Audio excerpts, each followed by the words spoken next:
good morning. I do have a lot of friends here. This is where I went to high school, and boy, oh boy, is it good to be back.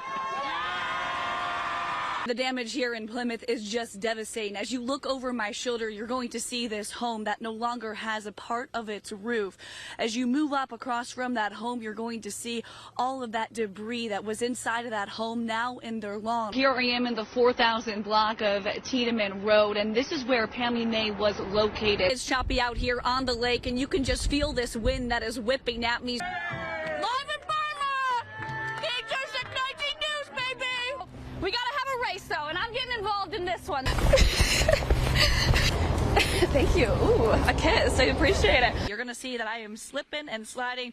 Don't want to do this too much because I'm very clumsy, but I also want to show you one more thing. I just got off the phone with Brooklyn Police, and they tell me that that car was found here at Parkview Estates. Oh, yeah. If somebody was turning on the TV right now, they would think it was like 7:30 at night with everything that is going on. Look at Katie there with some moves. We do now have those 911 calls, and in that 911 call, you're going to hear from a neighbor. And I want a sweatshirt, Katie. Can you make it happen? You know what, Shannon? That's your Christmas list is getting very extensive, you two. I am not made out of money out here. You're going to see these barricades behind me. The Great Lakes Science Center will also be passing out thousands of glasses just like these. If the Browns are playing, Mickey Krivosh is revving his engine for his favorite team. Go Browns!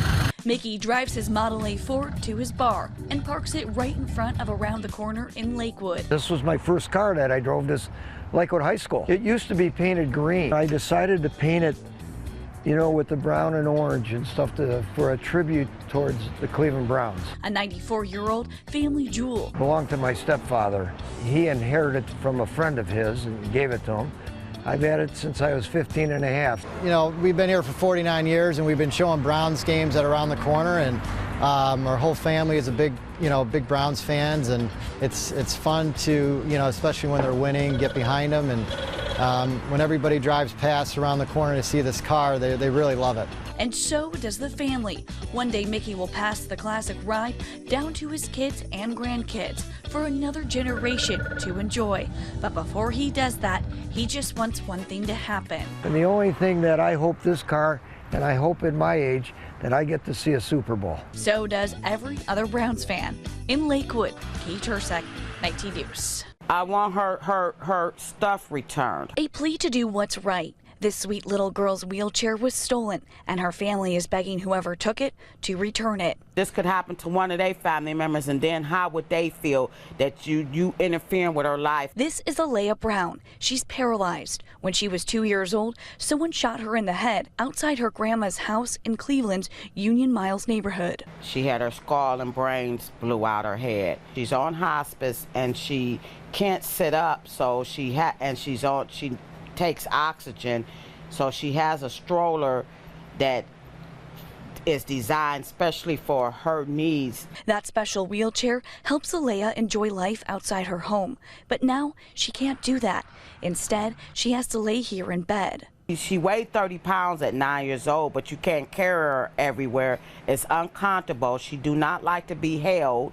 Her body is rigid. Last month, the family's Kia was stolen. Police say it was parked on East 119th, and there was much more than the stroller inside. She had a tool in there that is used when she's having seizures, and this right here, and it was in the car. So until the doctors could order her some more, she had to go have seizures without being able to use this. Meanwhile, Cleveland police are looking for who took the car. The insurance company said our homeowner insurance, our car insurance will not cover the stroller. This beautiful girl, a victim of crime, not once, but twice. It's like she was already robbed at 2 years old of her life. My goodness, what more can she take? In Cleveland, Tercek, 19 News. Congratulations, because you're the Cleveland Browns fan of the year. Kathy Lork Herb is Cleveland Browns 2023 Fan of the Year. Never, ever in my wildest dreams. Her family has owned season tickets for 77 years. Well, my father passed away in 1991 when I took over his tickets. Tickets that will someday be passed down to her kids. I will never let my tickets go. My kids will never let my tickets go. There's no denying Kathy's love for this team, but her big heart is what landed her Fan of the Year. Just my volunteer work in the community, as well as Women in Sports Day and Bainbridge Food for Friends, volunteering at the Pro Football Hall of Fame, volunteering for the final play, volunteering for the draft. And at her Chagrin Falls home, Browns memorabilia fills her basement, her most treasured keepsakes, her dad's seats, and this program stand from Municipal Stadium. We would always buy a program from this gentleman at this program stand. Right before Municipal Stadium was demolished, the Browns had an auction. Among the items Kathy walked away with, this flagpole. It's now in her front yard, and every time she looks at it, she remembers her husband. He passed away 2 years ago. He would be smiling at my craziness because he knew how crazy in love I was with this team. Craziness is debatable. I think that's what we call being a Cleveland Browns fan. He called me out of the blue. He said, "I'm Detective Gibbons with the Cleveland Police. I think we have a problem with empathy. Can you help us?" The phone call that would begin to transform the culture within the Cleveland Police Department. And I just about dropped the phone because I had no contact with the Cleveland Police. No justice! This was after Tamir Rice had been shot and killed. This was after the chase. Dr. Jackie Acho is the president of the Acho Group, a strategy and leadership consulting firm. So in 2014, I gave a TEDx talk at Cleveland State University called "A Good Day's Work Requires Empathy." Detective Chris Gibbons saw her talk online. It moved him to pick up the phone, call Acho, and ask for help. When I was assigned to employee assistance, I saw how much officers are dealing with and how much of a struggle it was to maintain, really at times, their sanity. Gibbons shared his idea about working with Acho with the heads of the Cleveland Police Department. They became really, I think, a lot more open to adopting more proactive things, and I think part of that was as a result of some of the traumatic events that we had on with Tamir Rice and the chase. After the plan was cleared, Acho and Gibbons got to work. We have a cultural diagnostic that helps organizations support empathy and humanity in the people who work there. And it's important everywhere, but it's even more important if you're carrying a gun. We called it the Cleveland Police Cultural Diagnostic. We didn't use the E word. Empathy, the ability to understand and share the feelings of another, a necessity for police to de-escalate situations, problem solve, and understand how their citizens are feeling. Their work began here in the 4th District, where crime and violence are at an all-time high. It's the district officers usually avoid. Acho and her team put out an employee engagement survey to officers in the 4th District. It was the first time the Cleveland Police had ever done it in their 160 years of existence. Suggestions poured in. Everything from wanting decent locks on the bathroom doors to getting those tedious daily duty reports taken away so officers could spend more time out in the community. And the daily duty report was a written log of everything they did all day long, and they'd have to write it down minute by minute, and you're talking about half hour's worth of labor, probably half hour to an hour, that really everything they were doing was already being recorded. That was just the start of their work.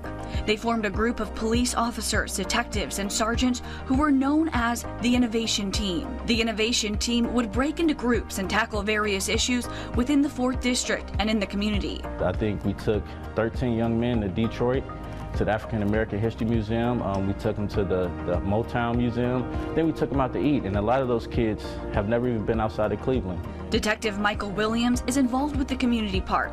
He grew up in the 4th District. He's built partnerships with schools and nonprofits in the community. I see it going, really bridging the gap between the police and the community. My goal and my focus is actually, bringing us together. In order to serve a community, truly understand them, you need to hear from them directly. This is why they brought community people in like Marilyn Burns to build relationships. It's a slow process, but I've seen the trust building, kind of take a transformation, if you will. The Cleveland Police Department also started putting a focus on how to help the officers with mental health. They brought in counselors, mindfulness activities like yoga and horse therapy. Numbers show their work paid off internally and externally. Use of force was down by 29%. Citizen complaints were down by 45%, and more than half of the transfer requests in the whole city of Cleveland Police Department were into the 4th District. Transfers back into Cleveland's most violent district. Remember, the district officers avoided. And they came here and said, this does not look or feel like the same district that we left. 3 of the 5 police districts are now using the program. The plan is for all districts to do so. The leadership model that we have used to both recruit the innovation teams, all of them, and to now embed into the recruiting and professional development of police officers across the entire Cleveland Police Department. Their ultimate goal is to make this program into a national model for change in law enforcement, so communities feel protected and not threatened. This is, as far as we can tell, unprecedented, and it is the way to weed out any sort of psychopathy in police work, is to hire, fire, develop, recruit, set expectations that empathy is the starting point for what it means to be a police officer of the future, to be a guardian. In Cleveland, Katie Tercek, 19 News.